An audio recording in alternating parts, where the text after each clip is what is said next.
Quarantine had turned my freshman year upside down. Stuck at home in podunk nowhere with online classes, I craved the freedom and energy of campus life.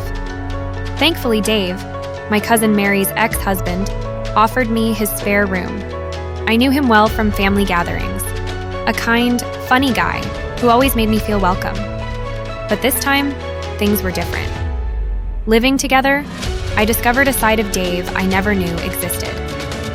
We'd spend evenings cooking, the aroma of exotic spices replacing his usual bachelor's fare of takeout. I noticed how his eyes lingered on me a little longer than usual, a warmth creeping into his smile. I wasn't oblivious. Trapped inside, a strange intimacy bloomed between us. One night, fresh from a shower, I walked into the living room, only a towel clinging to me. The movie was on, but Dave was staring, speechless, at my damp hair and the way the towel skimmed my curves. A blush burned my cheeks, but beneath the awkwardness, a thrill shot through me. That night, the easy camaraderie we shared felt strained, the image of me in the towel hanging heavy in the air. The turning point came during another movie night. Curled up on the couch, I absent-mindedly stretched, my feet landing on Dave's lap. Without thinking, his hand reached out, his fingers instinctively kneading my calves. It was a gesture from his marriage, a detail he'd shared earlier. To my surprise, I leaned in, a sigh escaping my lips. "That feels amazing," I whispered, especially after my long run today. The conversation flowed, deeper than usual. We talked about Mary, about their dreams for the future that just didn't align. As vulnerability hung in the air, the movie ended, and I turned to Dave, a wave of gratitude washing over me. "Thank you for taking me in," I said, my voice thick with emotion. "I know it's been different." He reached out, his thumb brushing away a stray tear. "Hey," he murmured. "It's been good. You've brought sunshine into this place." The next day, the roles reversed. Dave had a brutal day at work, his shoulders tense with stress. As he slumped on the couch, a sigh escaping his lips, I knew exactly what to do. My fingers walked up his back, kneading the knots with a practiced intensity. He groaned in relief, his body melting into the cushions. As my massage deepened, a charged silence filled the room. The air crackled with unspoken desire.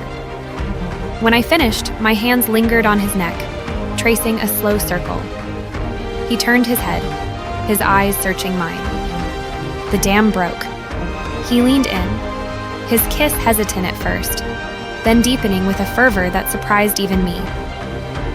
My heart hammered against my ribs, a wild rhythm echoing in the quiet room. We tumbled onto the couch, clothes forgotten in our haste. His touch was a delicious combination of gentle exploration and raw need, sending shivers down my spine. The moonlight cast an ethereal glow on the room as we explored each other's bodies. His touch ignited a fire within me, a hunger I never knew existed. My hands roamed over his warm skin, memorizing every curve and indentation. Each moan that escaped my lips fueled the desire crackling between us. It wasn't just physical, it was emotional, a connection that transcended the boundaries of friendship. The night unfolded in a whirlwind of whispered secrets and tangled limbs. We moved together in a dance as old as time, our bodies a symphony of pleasure. Each touch, each kiss, felt like a homecoming, a rediscovery of myself in his arms. As we reached the peak, a shared gasp of release hung in the air, a testament to the intensity of our connection. Curled up in his arms afterward, the silence wasn't awkward. It was peaceful, a shared secret whispered in the dark. At that moment, under the soft glow of the moon, I knew this wasn't just a fling. It was the beginning of something real, something beautiful, that blossomed amidst the chaos of quarantine. It was a love story born from unexpected circumstances, a love story written on our skin in the moonlight. The following morning, the weight of what happened hung heavy in the air. We tiptoed tiptoed around each other, unspoken questions lingering in our eyes. Breakfast was a silent affair, the clinking of silverware the only sound breaking the tension. Finally, I mumbled a thank you for the meal and escaped to the safety of my room. Hours passed in a whirlwind of indecision. Part of me craved the intimacy we shared, the way our bodies fit together perfectly. The other part, the responsible 19-year-old part, wrestled with the consequences. This wasn't Mary, his ex-wife. This was me, her cousin, living under his roof. The lines were blurry, and the weight of responsibility felt heavy on my shoulders. As the afternoon wore on, a knock on my door startled me. It was Dave. His face was etched with concern, mirroring the turmoil within me. We talked, hesitantly at first, then with increasing honesty. We acknowledged the spark, the unexpected connection that had ignited the night before. But we also talked about the complications, the potential fallout if things went wrong. "I don't want to lose you, Patricia," he confessed, his voice rough with emotion. This feels different." My heart ached at his words. I felt the same way. The easy camaraderie we shared was too precious to lose. Yet, the thought of denying ourselves this newfound intimacy felt like a betrayal of our connection. In the end, a tentative agreement emerged. We wouldn't rush into anything. We'd take things slow, explore this newfound attraction with caution.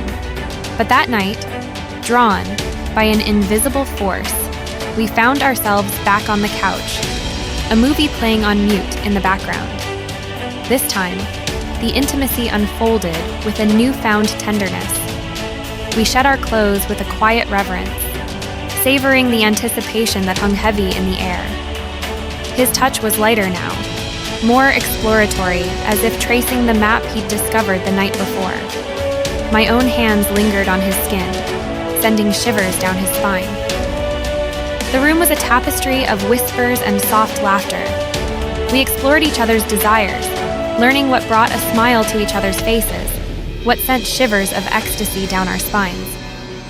This wasn't just about stolen moments of pleasure.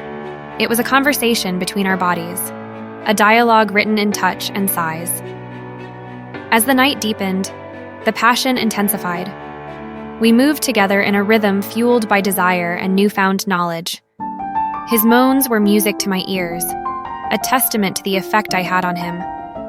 Reaching a crescendo, we clung to each other, gasping for breath, our bodies a tangled mess of limbs.